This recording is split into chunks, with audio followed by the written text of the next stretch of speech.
Pai. Senhor Deus e Pai, toma conta da Camila nesta hora, tua serva. Que as palavras de vida eterna ecoem mesmo do interior da tua filha e encontre os nossos corações, Pai. Há um misto, Senhor, de sentimento em nossos corações, e o Senhor sabe o que cada um, Pai, precisa ouvir, Senhor, nesta hora, nesta noite, Pai. Que, portanto, Senhor, guarda tudo que leva o nome da tua serva, e que nada menos que as palavras de vida eterna possam ser entoadas neste púlpito, em nome de Jesus. Amém. Aleluia! Graça e paz, igreja! Vocês estão bem? Não assusta, gente. A igreja é batista, mas ela é avivada, viu? Vocês podem falar assim, né? Pode bater palma, tem bateria. Fica tranquilo, viu? Vocês não vão levar bronca se vocês falarem neste culto. Amém, irmãos? Oh, glória a Deus! Aleluia! Irmãos, que a nossa oração para essa noite é que a paz do Senhor, ela guarde o entendimento de cada um de vocês, que ela guarde o nosso pensar e que a graça de Deus, ela vá transformando um pouquinho mais o nosso coração à medida que o Espírito Santo vai trabalhando no jardim do nosso coração. Amém? Amém. Abra o seu coração, meu irmão, minha irmã. Deixe o Espírito Santo trabalhar dentro de você. E abra também a sua Bíblia. Aí no livro de Juízes, capítulo 6 de Juízes, a gente vai fazer a leitura de alguns trechos dessa história que eu acredito que a maioria de nós conhece. Para ficar mais fácil nesse primeiro momento, a gente vai chamar a história de Gideão. Mas é só para facilitar. A gente vai ler alguns versículos.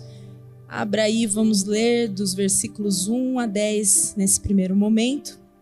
Diz assim a palavra do Senhor: os filhos de Israel fizeram o que era mal aos olhos do Senhor, e por isso o Senhor os entregou nas mãos dos midianitas durante 7 anos. Os midianitas prevaleceram contra Israel, e por causa dos midianitas, os filhos de Israel fizeram para si as covas que estão nos montes, as cavernas e as fortificações.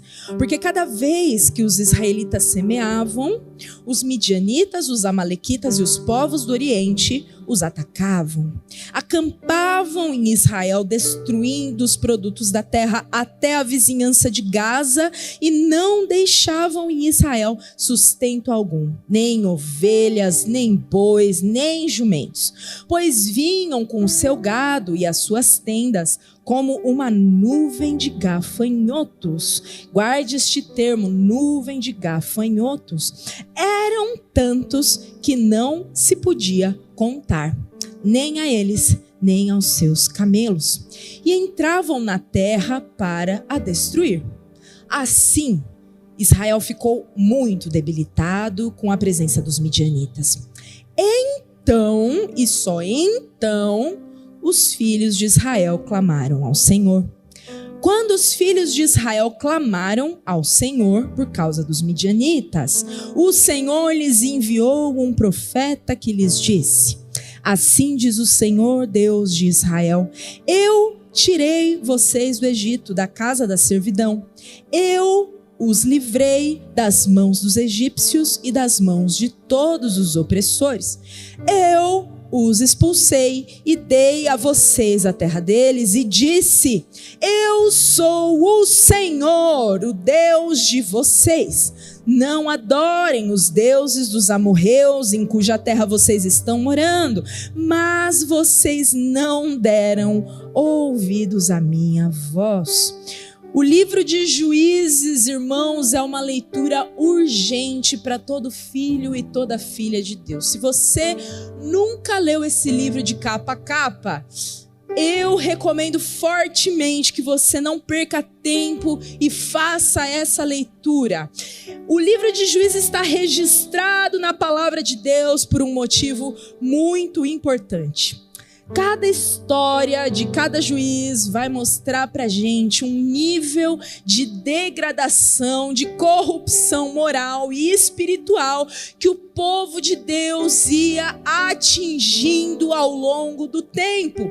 E a gente vê isso acontecer aqui neste livro com o povo, individualmente e também no grupo, também na comunidade, porque à medida que as pessoas e à medida que o povo ia se afastando de Deus, ia deixando de obedecer, deixando de ter Deus como prioridade, de guardar no coração a palavra do Senhor, de desejar cumprir a vontade do Senhor, que é boa, perfeita e agradável, para se curvar a si mesmo, esse povo ia se tornando mais imoral, mais pecaminoso, mais iníquo, mais corrupto.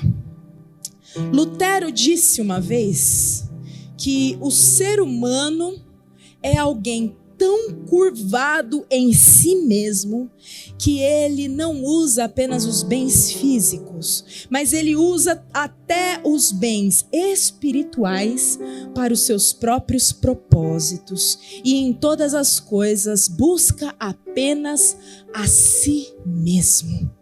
Então, se a gente pudesse definir pecado de uma maneira simples de lembrar, a gente poderia dizer que pecado é o homem curvado em si mesmo.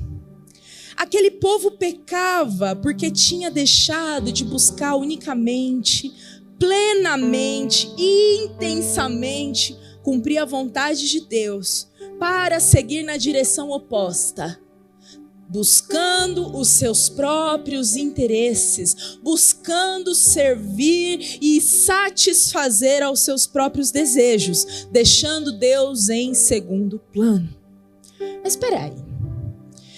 Talvez se a gente tivesse uma máquina do tempo, que a gente pudesse voltar lá naquela terra de Canaã e a gente pudesse conversar com um desses israelitas e falasse assim: mas moço, por que vocês fazem esse negócio aí?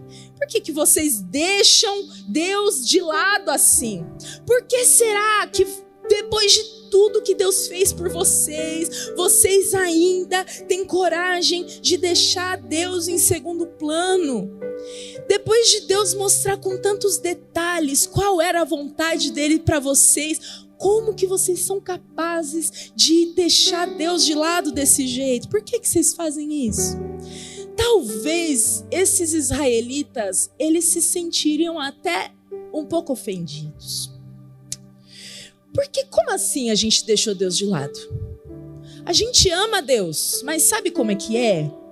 A gente aprendeu com o povo aqui da terra de Canaã que se a gente sacrificar a Baal, nós teremos boa colheita, nós teremos fertilidade no nosso gado, nós teremos fertilidade nas nossas famílias. Então, eu amo a Deus e sacrifico a Deus, mas também sacrifico a Baal para garantir o meu bem-estar. Pecado é o homem curvado em si mesmo. E é interessante, irmãos, porque parece até algumas desculpas, explicações, racionalizações que a gente ouve em gabinete pastoral. Eu amo a Deus. Você tem que entender isso, Camila. Eu amo Deus, mas eu tenho esse problema, eu tenho essa dificuldade, eu tenho uma lista de concessões que Deus teria sim que abrir para mim, se Ele realmente quisesse que eu seguisse Ele. Porque é difícil. Entenda uma coisa, irmãos, de uma vez por todas. Obedecer a Deus parcialmente é desobedecê-lo completamente. Amar a Deus parcialmente é desprezá-lo completamente. Vou falar de novo. Obedecer a Deus parcialmente é desobedecê-lo completamente. Amar a Deus parcialmente é desprezar a Deus completamente. Então o texto vai começar dizendo o quê?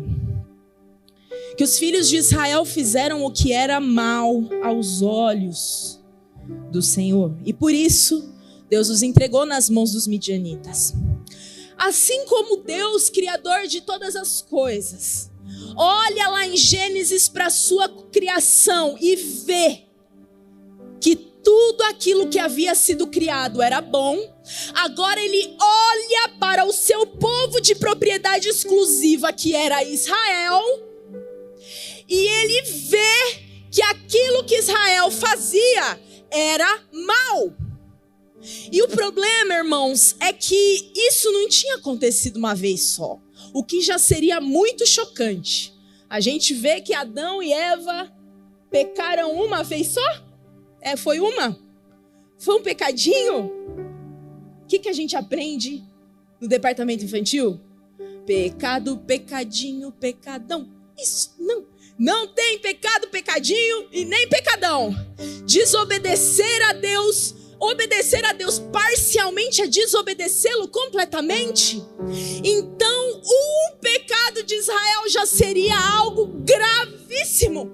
Mas esse povo vivia um ciclo vicioso de pecado, vivia um ciclo vicioso de pecaminosidade. E a gente vê isso acontecendo aqui no livro de Juízes, um cenário cíclico. E cada vez que o povo pecava, ele se tornava mais iníquo, mais impuro. Até o momento que a gente termina o livro de Juízes, eu não quero dar spoiler para vocês, mas a gente fica chocado com as histórias finais desse livro. Porque o mote do livro de Juízes, o texto que vai nortear tudo ali é: não havia rei em Israel, por isso cada um fazia aquilo que considerava justo aos seus próprios olhos. E como a gente é totalmente pecaminoso, aquilo que a gente faz sem olhar para o Senhor também se torna pecado.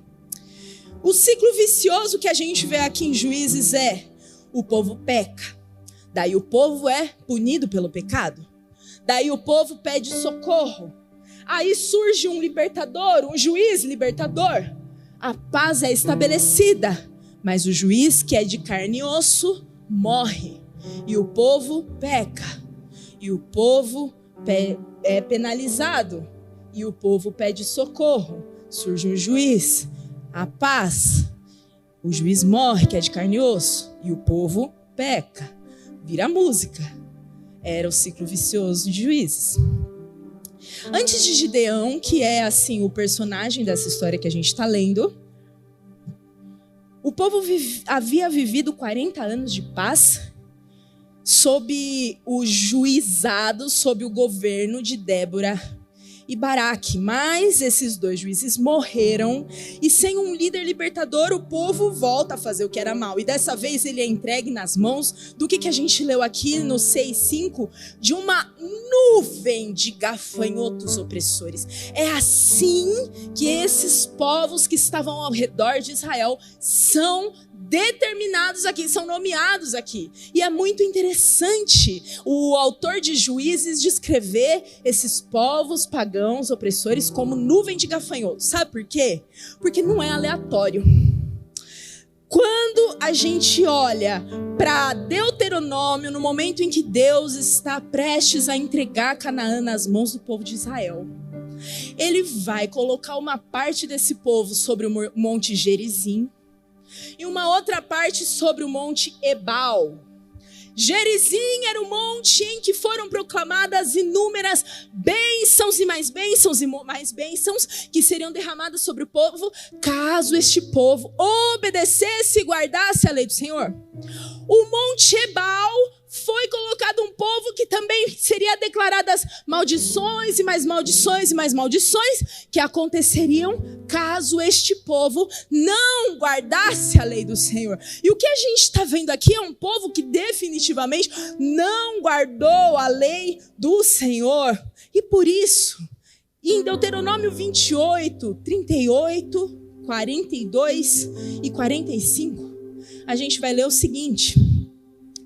Olha só se há coincidência aqui. Vocês lançarão muita semente no campo, mas colherão pouco, porque os gafanhotos irão consumir tudo. Todas as árvores e os frutos da terra de vocês serão consumidos pelos gafanhotos. Todas essas maldições virão sobre vocês. Os perseguirão e os alcançarão, até que vocês sejam destruídos. Por quê? Não ouviram a voz do Senhor, seu Deus, para guardarem os mandamentos e os estatutos que Ele lhes ordenou. Eu e você não podemos nos enganar nessa geração de um Jesus extremamente fácil de se consumir. Esse Jesus que é pregado como se fosse, a gente brinca aqui, como se fosse aquele ursinho carinhoso. Não, irmãos, não se enganem, a gente vai prestar conta. Por isso, a gente precisa entender que aquilo que o homem semear, a isso ele ceifará. Se ele semeia na vida, ele colhe vida, mas se ele semeia a morte para si, ele vai colher. Um dia a conta chega. Ligam para você do banco porque você está com score bom, te oferecendo um cartão de crédito com limite de R$10 mil. Mas aí você só ganha 2. Você fala, vou trocar os móveis, vou comprar uma TV nova, vou renovar meu guarda-roupa. Ai, vou fazer tudo isso. Mas o que acontece um dia?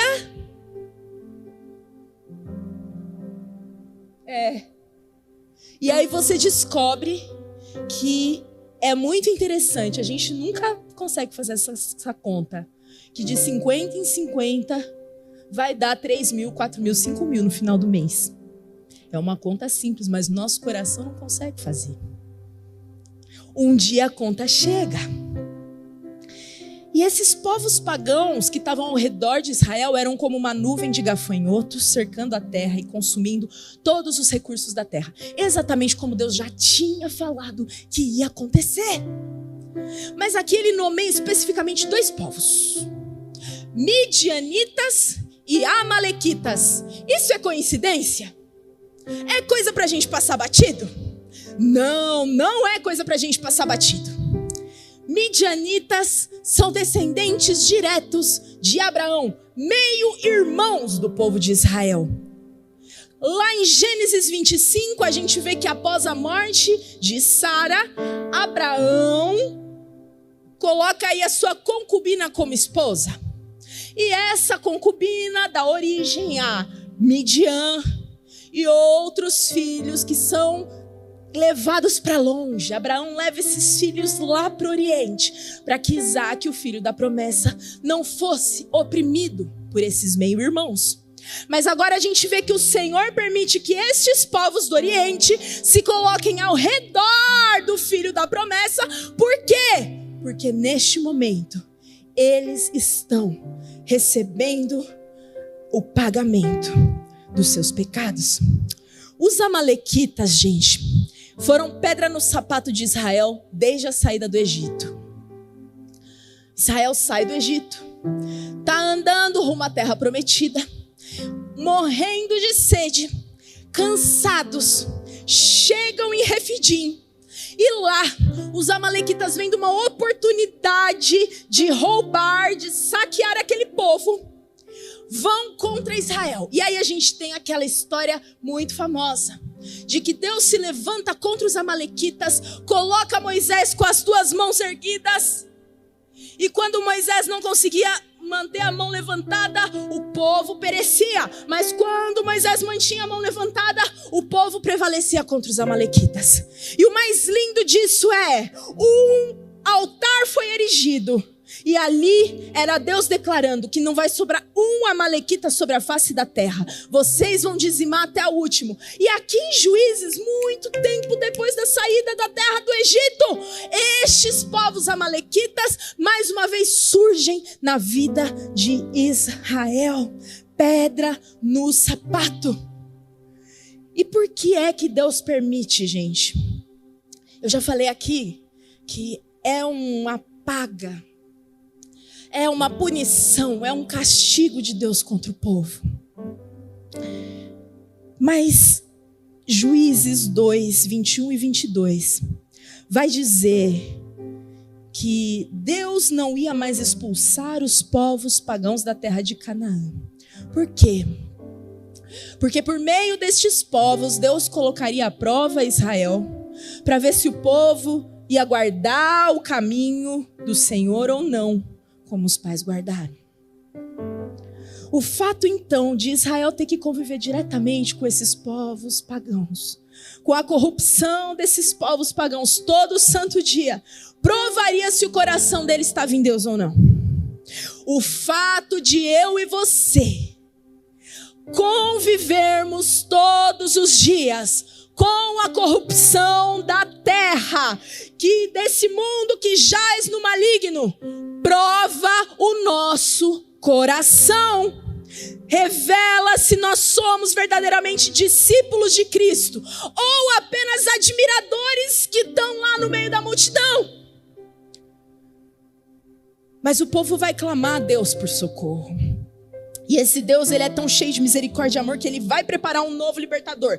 Gideão é visitado por Deus enquanto estava escondido no lagar. Quer ver? Vamos lá, um pouquinho mais para frente. No versículo 11 do capítulo 6 vai dizer assim: então o anjo do Senhor veio e sentou-se debaixo do carvalho que está em Ofra, que pertencia a Joás, da família de Abiezer.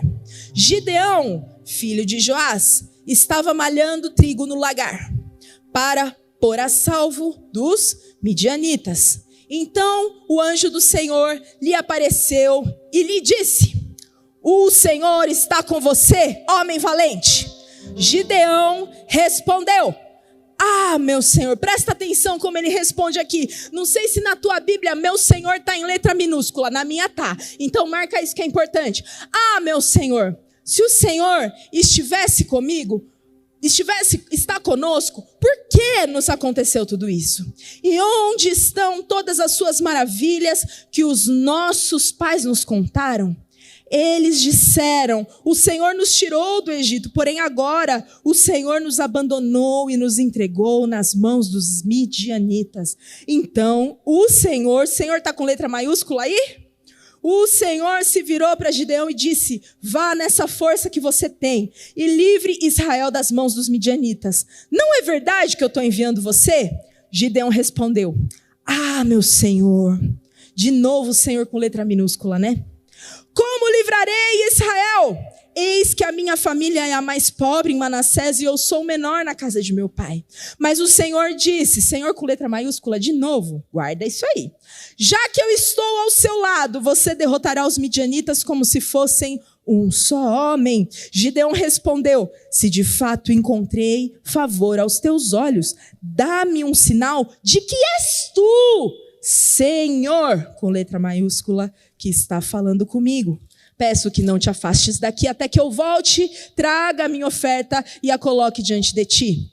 Ele respondeu: eu esperarei até que você volte. Gideão entrou em casa, preparou um cabrito e fez pães sem fermento com 20 litros de farinha. Pôs a carne num cesto e o caldo numa panela. Depois trouxe tudo até debaixo do carvalho e o entregou ao anjo. Porém, o anjo de Deus lhe disse: pegue as carnes e os pães sem fermento e coloque-os sobre esta rocha.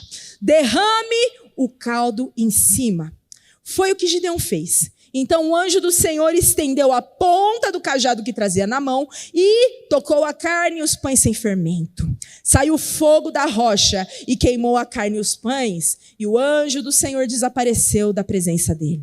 Quando Gideão viu que era o anjo do Senhor, só aqui, no versículo 22, ele vai virar para o Senhor e dizer: ai de mim, Senhor Deus, Yahweh, Senhor Deus, pois vi o anjo do Senhor face a face. Mas o Senhor lhe disse que a paz esteja com você. Não tenha medo, você não morrerá. Então Gideão edificou ali um altar ao Senhor e lhe deu o nome de o Senhor é paz. E até hoje, este altar está em Ofra, que pertence à família de Abiezer. O Senhor encontra esse tal desse bendito do Gideão tentando fazer uma obra hercúlea. Gideão era muito criativo. Ele estava escondido dentro de um lagar. O lagar era um tanquinho assim de pedra, aonde se amassavam uvas. Mas ali dentro, Gideão estava debulhando trigo. Dentro do lugar de amassar uva. Olha só que doideira. Por que ele estava fazendo isso? Porque trigo se debulhava na eira, que era um lugar amplo. Porque você precisa de espaço para debulhar o trigo. Mas ele estava escondido dentro do lagar. Por quê? Porque se ele estivesse na eira, os povos pagãos iam roubar o pouco trigo que tinha sobrado para a família de Gideão. Então ele está ali escondido, tentando dar um jeito de debulhar aquele trigo, que era o pouco sustento que aquela família tinha.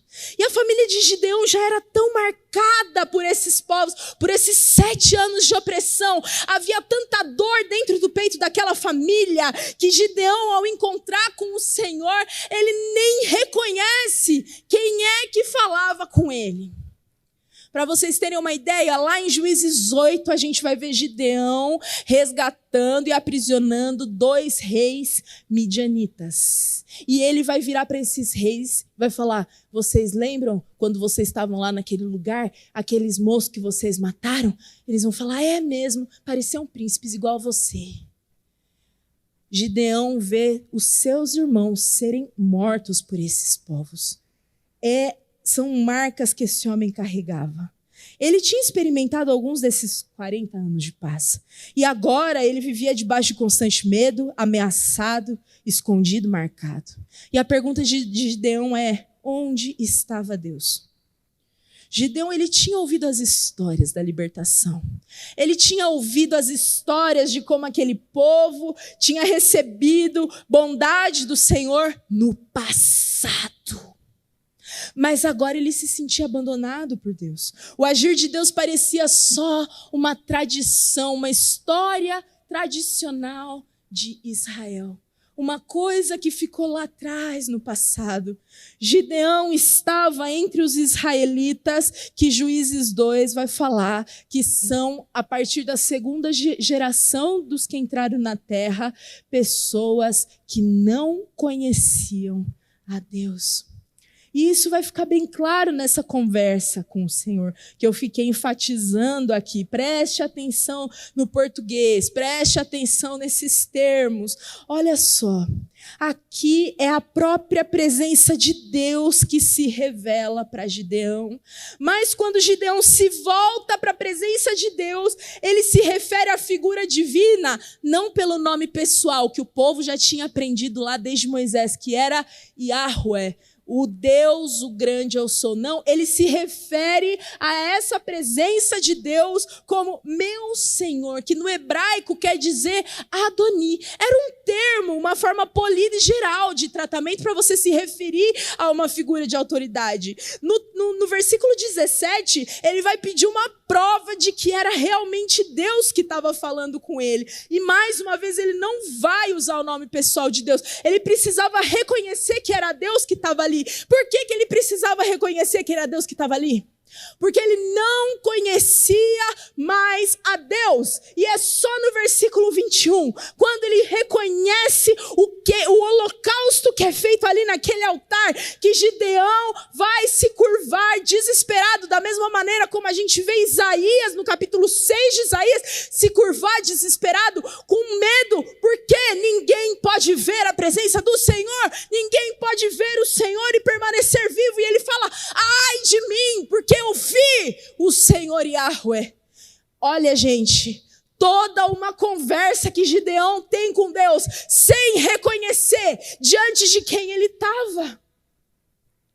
Por quê? Porque ele fazia parte de uma geração que não conhecia mais o Senhor. E sabe, irmãos, que esse termo, alguns momentos aqui, o autor vai falar que o povo se esqueceu de Deus. E isso não é problema de memória. A gente não resolve com ginkgo biloba. A gente não resolve fazendo terapia.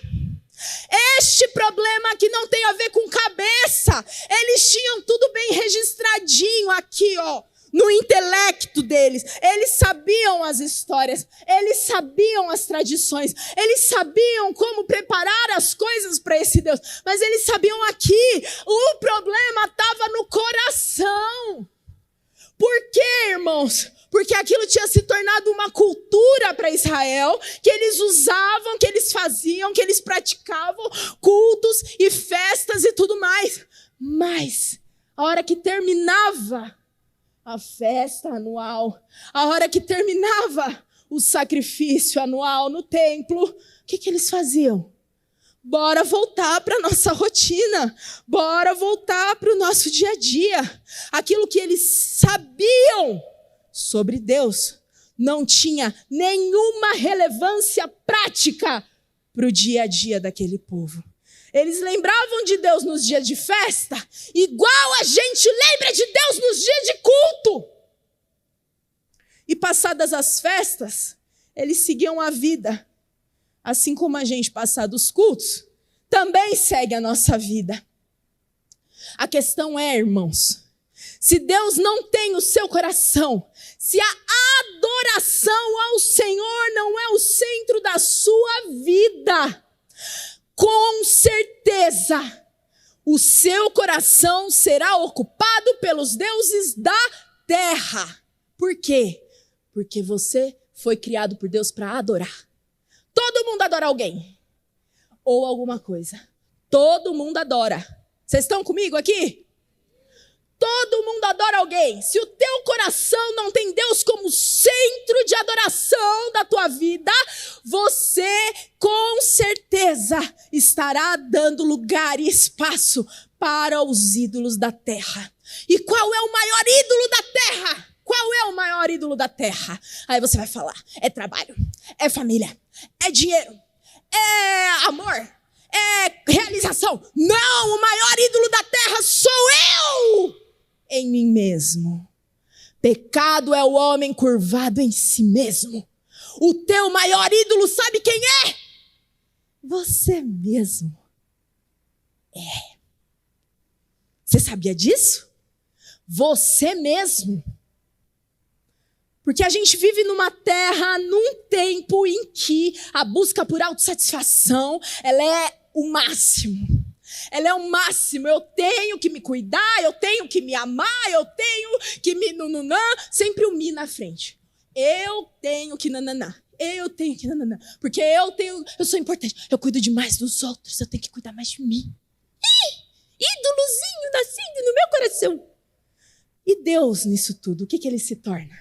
Eu sei sobre Deus, eu sei orar, eu sei ler a Bíblia, eu sei até uns versículos de cor, porque eu frequentei escola dominical. Mas isso não tem nenhum tipo de relevância prática para o meu coração, não se torna vida dentro de mim. Deus, então, ele vira um símbolo. Vocês já ouviram isso? Uma crença. É a minha religião, é a minha fé. É a minha verdade. Mas cada um tem a sua verdade. Importante mesmo é você estar num lugar onde você se sinta bem. Vocês já ouviram isso? Vocês já falaram isso? Quando a gente está numa roda de amigos não cristãos e o papo de religião surge, é extremamente desconfortável. Essa semana, Paulo e eu fomos comemorar, que eu fiquei mais jovem essa semana, e aí a gente foi comemorar. E atrás de nós tinham algumas pessoas sentadas falando sobre a questão da religião. E tinha um só ali que parecia que era meio crente. Não totalmente, mas parecia que era crente. E ele estava ali tentando convencer os outros, e aquele papo vai, papo vem, papo vai, papo vem. Mas quando ele não aguentava mais debater, ele termina falando que o importante mesmo é que Jesus, ele foi um exemplo. Um exemplo de homem, um exemplo de bondade, de pessoa. Não, Jesus não foi um exemplo, irmão. Em nome de Jesus, Jesus não foi um exemplo. A Madre Teresa de Calcutá foi um exemplo. Deus não é um exemplo, ele é a fonte da vida. Somente nele nós encontramos satisfação e esperança. Ele não é um exemplo, ele é o rio onde a gente mergulha para encontrar vida. Não reduza Deus para você ficar bem com seus amigos. Não faça isso em nome de Jesus. Este povo não conhecia Deus e tinha colocado os deuses da terra no seu coração, assim como eu e você, muitas vezes, não conhecemos a Deus e temos colocado os deuses da terra no nosso coração. Mas, irmãos, esse Deus é rico em misericórdia e amor. E, mesmo Gideão não tendo reconhecido a Deus, o Senhor se revela a Gideão. E aquele momento é um marco na vida deste homem. O Senhor manda Gideão numa primeira missão. E a primeira missão de Gideão está lá, a partir do versículo 24. Porque ali Gideão herege, levanta um altar ao Senhor. Quando o Senhor declara paz sobre Gideão, Gideão vai falar, eu vou levantar aqui um altar, escrito o Senhor Yahweh, o nome pessoal de Deus, Yahweh, o Senhor é paz. Ele reconhecia agora que Deus estava ali. Mas junto com o Deus Yahweh, o altar ao Deus Yahweh, havia o altar também a Baal. Havia também os postes ídolos. E a primeira missão de Gideão não foi a de libertar o povo, mas de purificar o seu próprio coração e libertar aqueles que estavam em sua casa. O Senhor fala, você vai erigir um altar, mas da maneira como deve ser feito. Reconhecer que o Senhor está no lugar não é suficiente. Você deve torná-lo o único Senhor, o único Rei, o único Deus da terra. E essa não é uma missão simples. Você pegar os deuses da terra que estão no seu coração e entregá-los como sacrifício e oferta a Deus, não é uma missão simples. Quando Jesus vira para o povo e fala, quem quiser vir após mim, negue-se a si mesmo, tome a sua cruz e siga-me, não é uma missão simples. Sacrificar-se, crucificar-se com o Senhor, não é uma missão simples, mas é a única maneira de eu encontrar a verdadeira liberdade em Deus. Como que você está se saindo nessa missão? De derrubar os altares da terra e erigir um altar ao único Senhor. Você está se saindo bem? Essa história é muito longa. E provavelmente você já deve estar batendo uma fominha aí. Por isso eu quero ressaltar só mais um ponto dela com vocês. Mesmo que agora Gideão reconhecesse que Deus estava ao lado dele nessa batalha, ele, cheio de medo, pede alguns sinais e Deus ele se revela por meio dos sinais. Até que por fim chega o momento de se preparar para a batalha. Ele toca a trombeta, convoca o exército de Israel e 32 mil homens aparecem e se reúnem para a batalha, para expulsar a nuvem de gafanhotos dos midianitas, amalequitas e os povos do Oriente daquela terra. O tempo de colheita tinha chegado, então o acampamento deles já estava ali ao redor de Israel, eles já estavam se preparando para roubar, matar e destruir pelo 8º ano consecutivo, um povo que já não suportava mais. Mas dessa vez seria diferente. Por que seria diferente? Estou perguntando para vocês, por que seria diferente? Por quê? Porque Gideão era um homem valente. E ele que estava na frente da batalha, o Jerubaal que lutou contra Baal, era ele que estava na frente. E por isso ia ser diferente? Não. Era porque Deus estava com eles. Deus é que é o protagonista da história, irmãos. Não é a história de Gideão, não. A história é de Deus. E é por isso que dessa vez seria diferente. Tinha um corinho que a gente cantava nas rodas de oração de terça-feira à tarde, lá no Avivamento da Fé. A Gina lembra desses corinhos. Quando Deus quer operar, não há quem possa impedir. O mistério é de fogo que Deus tem aqui. Quando Deus quer operar, não há quem possa impedir. A história da redenção foi escrita de ponta a ponta pelo dedo de Deus. Ele é o autor. Fala assim, ó, para o seu irmão, vira aí para o seu irmão agora e fala para ele assim: eu estou no meio da história de Deus. Agora repete para você mesmo: eu estou no meio da história de Deus. O Senhor é o autor da tua história, mas muito mais, o Senhor é o autor da história. Imagine, irmãos, que tudo aquilo que a gente vê na televisão, tudo aquilo que a gente estuda nos livros de história, tudo aquilo que acontece nesse mundo está acontecendo no meio da história de Deus. A história é de Deus. Você querendo ou não, você reconhecendo ou não, a história é dele. Aleluia! Ele não é um Deus distante que escreve a história, escreve o roteiro e o enredo, coloca os personagens coadjuvantes lá e de vez em quando ele aparece. Não, ele é o protagonista que caminha no meio da história e ele permite que coadjuvantes como Gideão, como eu, como você participem dessa história.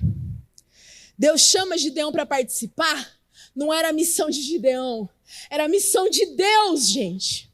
Por isso que o Senhor, ele faz com um exército que já era pequeno, 32 mil homens, diante de 135 mil inimigos, 32 mil aqui.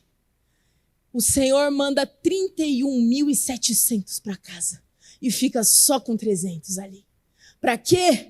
Para que o coração corrupto do povo, o coração inclinado aos deuses daquele povo, não se vangloriasse da vitória. O número é insignificante de soldados, para que o nosso coração não se vanglorie de estar participando da história de Deus como se fosse na nossa própria força. Por que esses 300 foram escolhidos? Já ouvi tanta teoria sobre isso. A Bíblia não é clara. Não é porque um lambeu desse jeito. Não, é porque Deus definiu. Pronto. É suficiente? Deus determinou os 300. Ele escolheu. É capaz de que esses 300 fossem os mais Zé Ruela que tivessem lá. Entendeu? Tipo a gente, assim. Aqueles que você olha e você fala: é isso aí, Deus? É assim, porque a resposta está lá no capítulo 7, versículo 7. O Senhor disse a Gideão: com esses 300 homens que lamberam a água, eu livrarei vocês e entregarei os midianitas nas suas mãos. A batalha é do Senhor. Para quê? Jeremias 9, 23 a 26 vai dizer: para que não se glorie o sábio na sua sabedoria, nem o forte na sua força, nem o rico na sua riqueza, mas aquele que se gloria, glorie-se nisso, irmão, em conhecer ao Senhor, algo que Gideão não conhecia, que você busque, corra, deseje conhecer ao Senhor e saber que o Senhor é aquele que faz misericórdia, juízo e justiça na terra. Por que ele faz essas coisas? Jeremias continua falando: porque dessas coisas me agrado, diz o Senhor. Israel mais uma vez veria o Senhor em ação, trazendo o quê? Medo ao arraial do inimigo. Os inimigos, eles nem sabiam de nada. O Senhor coloca um sonho em um, bota um para conversar com o outro, e aquilo ali gera medo no arraial do inimigo. E o que Gideão precisou fazer? Bateu já com a tocha e tocar a trombeta. Um exército. O Senhor faz com que as espadas dos inimigos se virem uns contra os outros. 120.000 pessoas dos soldados inimigos são mortos porque a batalha é do Senhor. Maná em worship. E o povo vive em paz por mais 40 anos. Mas, como a gente disse lá atrás, o ciclo vicioso do pecado é terrível. Gideão morre porque ele era de carne e osso, era só um coadjuvante nessa história. E acontece que mais uma vez o povo volta a se prostituir com os deuses da terra. O problema era esse, os líderes morriam, mas chega a plenitude dos tempos.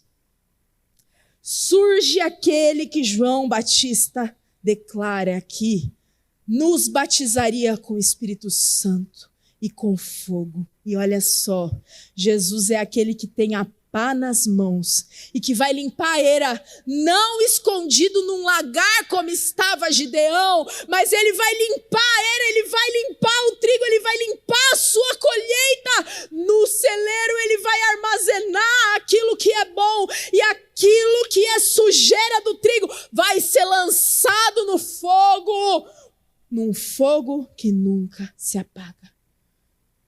Chegou a plenitude dos tempos. E Jesus é um juiz por excelência. Um juiz que não peca, que não morre.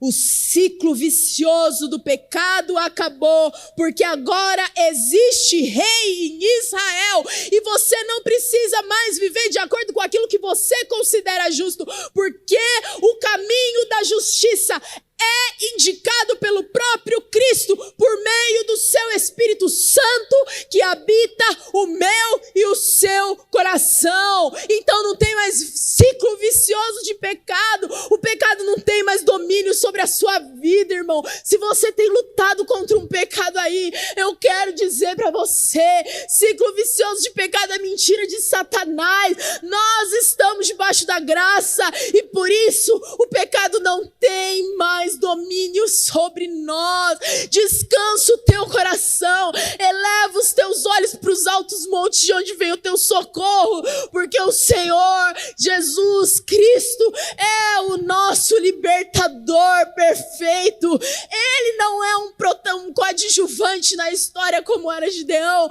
como sou eu e como é você, não. É o protagonista e o autor da história, descendo dos céus, se esvaziando da sua glória e se fazendo carne para habitar no nosso meio e para revelar uma vida de liberdade na plenitude dos tempos. Essa plenitude já chegou. Não espera o amanhã, não espera o que vai acontecer depois. Não, irmão, você já está na plenitude dos tempos. Desfrute da alegria de viver neste tempo com o Senhor, sabendo que você não precisa mais ter medo dos midianitas, você não precisa ter medo dos amalequitas, você não precisa ter medo do seu ego te dominar, do seu coração enganoso te dominar. Você não precisa mais ter medo de ser dominado pelas suas vontades, porque há um rei sobre a terra do seu coração e o nome dele é Senhor Jesus Cristo. Exaltado seja para todo sempre. Talvez você está cansado de tentar ser o protagonista da sua própria história. Você tenta. Não sai do lugar. Você tenta fazer as coisas e não consegue. É pesado você ser o protagonista da sua própria história. Sabe por quê? Porque você não é o protagonista da sua história. O protagonista da sua história é o Senhor Jesus Cristo. Deixa Ele assumir o lugar que é dele por direito. O lugar que sempre pertenceu a Ele. E experimente uma vida livre. Livre dos ciclos de escravidão. Livre dos ciclos de pecado. Livre dos ciclos de medo. Livre da ansiedade que tem te dominado. Livre dos medos das más notícias. O protagonista da tua história sabe para onde ele está conduzindo a sua história. E você está no meio da história de Deus. E quem leu a última página da Bíblia sabe muito bem como essa história acaba.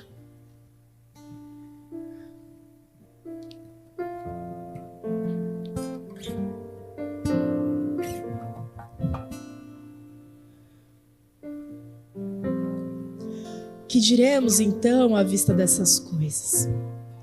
Se Deus é por nós, quem será contra nós?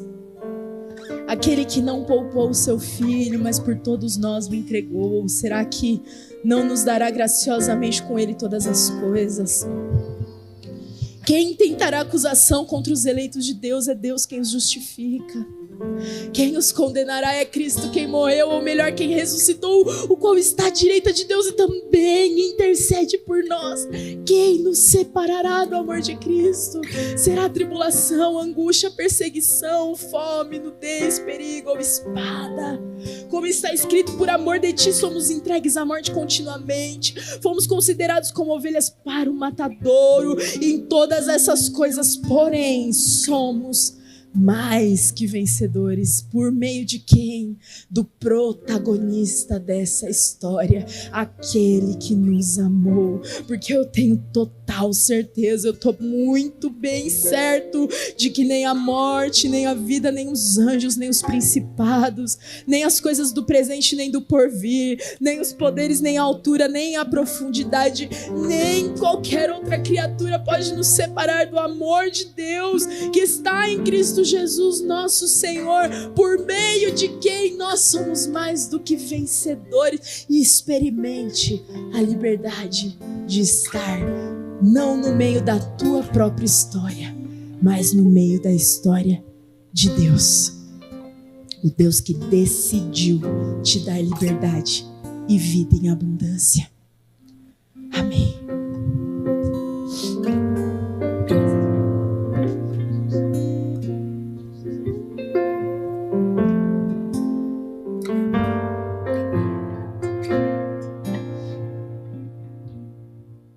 Jesus é o centro de tudo que há. Jesus é o centro de tudo que há.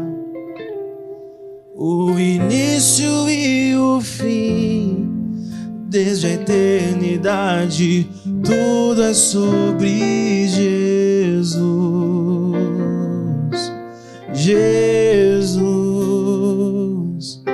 Jesus é o centro de tudo que há. Jesus é o centro de tudo que há. O início e o fim, desde a eternidade, tudo é sobre Jesus. Jesus, nada mais importa, nada se compara a ti.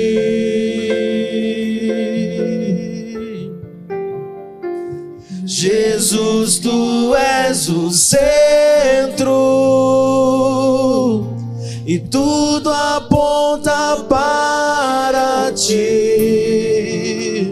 Jesus, que em meu coração Cristo seja o centro e todo meu ser mostre quem tu és, que em meu coração Cristo seja o centro Cristo seja o e centro da todo tua vida. meu Que ser Cristo seja o centro da tua mostre história. quem Em nome de tu és, Jesus. que Não é em sobre meu nós, é sobre coração aquele que vive e reina para todo sempre. Cristo Aquele que seja já o determinou todas as centro coisas. e Eu todo não preciso ter o meu medo do ser meu amanhã. mostre Eu não preciso ter o medo sobre o meu hoje, porque eu estou no meio da história dele.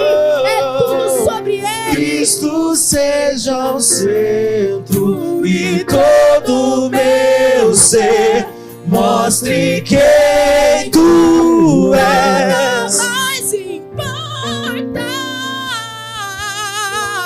Nada se compara a ti, Jesus. Jesus, tu és o centro e tudo aponta para ti.